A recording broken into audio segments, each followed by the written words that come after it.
भाई साहब वालीबारी बोलतो. जिंदाबाद. मी बुद्धभूषण बगाडे. आमचा जो चर्चेचा विषय होता तो म्हणजे धर्मनिरपेक्ष. आता धर्मनिरपेक्षतेचा विचार आपण जेव्हा भारतामध्ये करतो, पाश्चात्य संस्कृतीमध्ये जर धर्मनिरपेक्षतेचा विचार केला तर त्यामध्ये धर्मनिरपेक्षता म्हणजे ते म्हणतात राजकारण आणि धर्म हे वेगवेगळे असले पाहिजे. राजकारणाचा धर्मावरती प्रभाव असता कामा नये आणि धर्माचाही राजकारणावरती प्रभाव असता कामा नये. भारताचा आपण जेव्हा विचार करतो तेव्हा धर्मनिरपेक्षता कशाला म्हणायची नेमकं? तटस्थ बुद्धिमत्तेच्या अनुसार धर्माकडे बघणं. ना हिंदू ना मुसलमान ना ख्रिश्चन ना बौद्ध, तटस्थ बुद्धिमत्तेने आपण त्याच्याकडे बघितलं. मला एक गोष्ट तुम्ही सांगा, धर्म म्हणजे काय म्हणेल? सगळ्यांची पद्धत आहे. धर्म म्हणजे सर्वस्व नाही.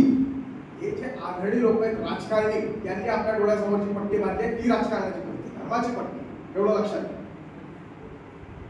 आपण जेव्हा विचार करतो तेव्हा मला तुम्ही एक गोष्ट सांगा, धर्मनिरपेक्षता जेव्हा आम्ही चर्चा करत होतो तेव्हा एक सहज मुद्दा लक्षात आला की जर का एखाद्या हिंदू समाजाच्या माणसाने कुराण वाचलं, काय फरक पडतो? काय फरक पडणार आहे? काही फरक पडणार नाही. जर का एखाद्या मुस्लिम समुदायाच्या माणसाने गीता वाचली तर काय फरक पडणार आहे? काही फरक पडणार नाही. ज्ञान संपादन करायला काय हरकत आहे? पण धर्म हा इतका आपण कठोर बनवून ठेवलेला आहे, आपल्या जीवनामध्ये त्याला इतकं महत्त्व देऊन ठेवलेलं आहे की त्याच्या विरोधात जाणे शक्यच होत नाही. मी तुम्हाला उदाहरण देऊन सांगतो.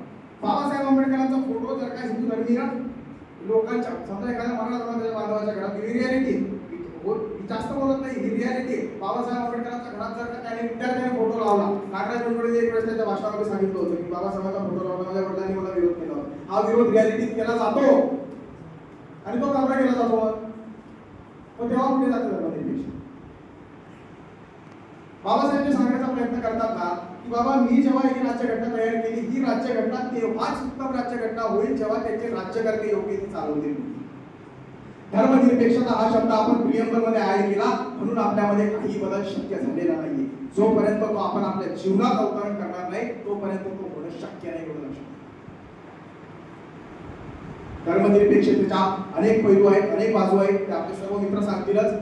पण आपण जोपर्यंत एकमेकांच्या धर्माचा आदर करणार नाही, साधी सरळ गोष्ट, एका घरामध्ये 4 लोक राहत असतात, ती 4 लोक एकसारख्या स्वभावाची नसतात. त्यांचं वागणं वेगळं असतं, त्यांचं बोलणं वेगळं असतं, त्यांचा व्यवहार वेगळा असतो. तसंच आपण एका देशाचं उदाहरण घेऊया. 4 धर्माची लोक असतात, त्यांचं कुठेतरी वागणं वेगळं असू शकतं, बोलणं वेगळं असू शकतं, संस्कृती वेगळी असू शकते, पण ते माणूस म्हणून समान असले पाहिजे. प्रत्येक धर्माच्या माणसाच्या गरजा समान असतात. त्याला पाणी हवं असतं, अन्न पाहिजे असतं, निवारा पाहिजे असतो आणि हे देणं राज्याचं कर्तव्य असतं. राज्याचं काम कल्याणकारी व्यवस्था निर्माण करणे, धर्मासाठी काम करणं नाही.